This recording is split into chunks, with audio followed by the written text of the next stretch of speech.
우리 너무 선생님들 흥분 많이 하셨어요. 아이 진로가 아니라 방향 잡아준다는데 이제 이번 엄마는 이제 30대 후반 부모님이신데요. 그 아이가 성적, 적성, 아이는 좋아하는 게 따로 있는데 성적을 보면 안정적인 진로를 선택해야 될 것 같은 거예요. 부모님 입장에서 성적이 잘 나와서. 그래서 이쪽 진로로 가라라고 이야기를 하고 싶은데 현실적으로 아이의 그 성적에 맞춘 진로를 선택하게 해야 될지 아이가 잘하는 걸로 선택하게 해야 될지 고민이라고 부모님들 아이를 대신해서 살아주십니다. 제가 아까랑 너무 비슷하거든요. 적성과 현실, 아이의 상태를 좀 이해를 못하고 있는 것 같아요. 어떻게 생각하시나요? 저는 아이의 적성을 먼저 고려를 해봐라. 아이가 우선은 잘할 수 있는 것, 행복하게 할 수 있는 것이 오래 갈 수 있다고 보거든요. 그렇지 않고 성적 따라서 간다고 하면 결국엔 이건 아이가 가는 길이지 내가 가는 길이 아니잖아요. 근데 이 부모님 입장에서는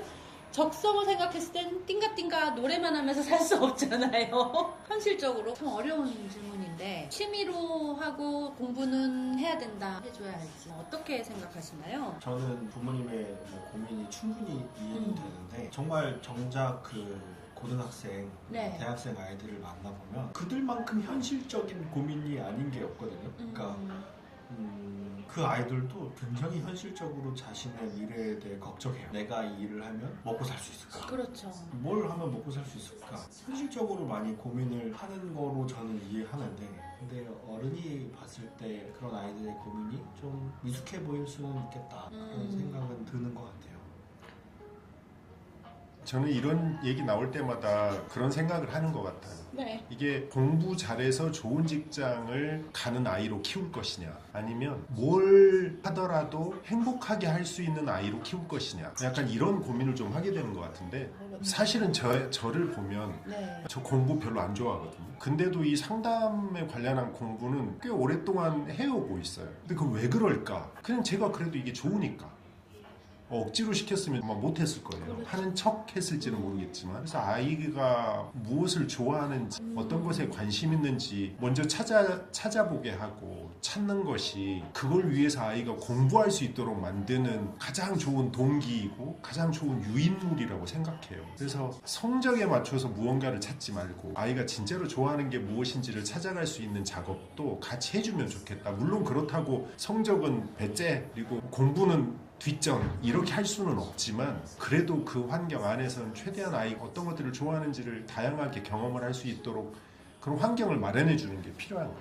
이게 닭이 먼저냐 달걀이 먼저냐 뭐 이런 얘기처럼 들리기도 하는데 저는 그냥 본질적인 접근을 해보자면 아이가 어떤 것이 더 좋은지를 찾아가는 게 훨씬 더 중요하다고 생각해요. 공부는 거기에 따라올 수 있다고 생각하고 나중에라도 그걸 찾으면 공부는 또 열심히 할 수도 있거든요. 저도 같은 생각인데 결국 이것을 어떻게 표현하냐의 문제인 것 같아요. 어느 부모가 자기 자식이 잘못되기를 바래요. 모두 자기 자식이 잘 됐으면 좋겠고 잘 살았으면 좋겠는데 그것을 표현하는 방식이 문제라면 문제라는 거죠. 예를 들어서 앞뒤 다 잘라놓고 너는 무조건 좋은 대학에 가야 해.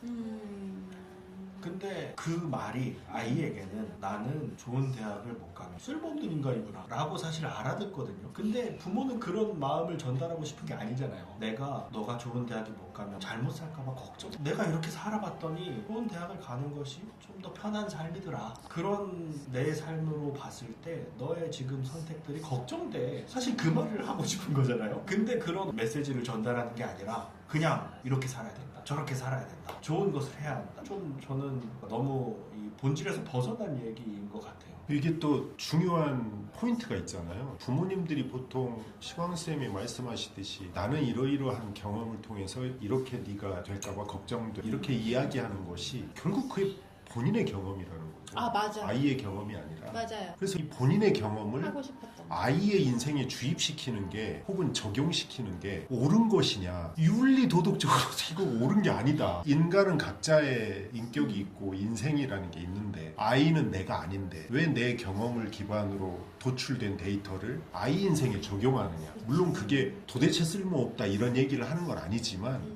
기본적으로 그 접근 자체가 아이의 시선에서 보고 시작해야지 내 경험에서 나온 결과를 아이의 삶에 적용하는 건 우리가 좀 깊이 신중하게 생각해 봐야 되지 않을까. 네. 아이가 우선 좋아하는 것, 그리고 지금 부모님이 이런 생각이 드는 건 부모님의 고민이라는 것, 부모님의 해석이 들어갔다는 것, 그리고 부모님이 가지고 싶었다라는 것, 부모님이 방향을 잡아줘야 되냐 말아야 되냐도 부모님의 불안이라는 것이지, 아이는 아이가 좋아하는 것을 하다 보면 당연히 성적도 오를 것이고 공부도 할 것이고 더 좋은 방향으로 나아갈 수 있다, 힘이 길러질 것이다 라는 그러니까요. 의견이에요. 환경에 따라서 또 아이가 달라지는 것 같아요. 어떤 그러니까 부모님이 하던 일이 또 더 익숙하게 다가오는 법이니까 아이를 믿어봐라, 아이가 좋아하는 것이 무엇인가, 저는 제일 중요한 정답인 것 같습니다. 그래야 아이도 자기 신뢰가 생기겠죠. 네. 부모가 자기를 네. 믿어주어야. 자기 결정성. 자기 실현 경향성이라고 하죠. 맞아요. 자기가 가지고 있는 어떤 고유한 가능성이 있는데 그것을 사실 믿어주는 것이 부모예요. 인 것 같아요. 아이가 맞아요. 자기 정체성을 아이를 불행하게 키울 수 만드는 있게 그렇게 아이를 믿어주라. 아이를 믿어주는 게 가장 큰 힘이 된다라는 것입니다. 예전에 어른들이 그런 얘기 했어요. 사람은 다 자기 밥그릇은 가지고 태어난다.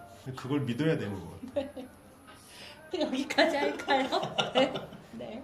마치겠습니다.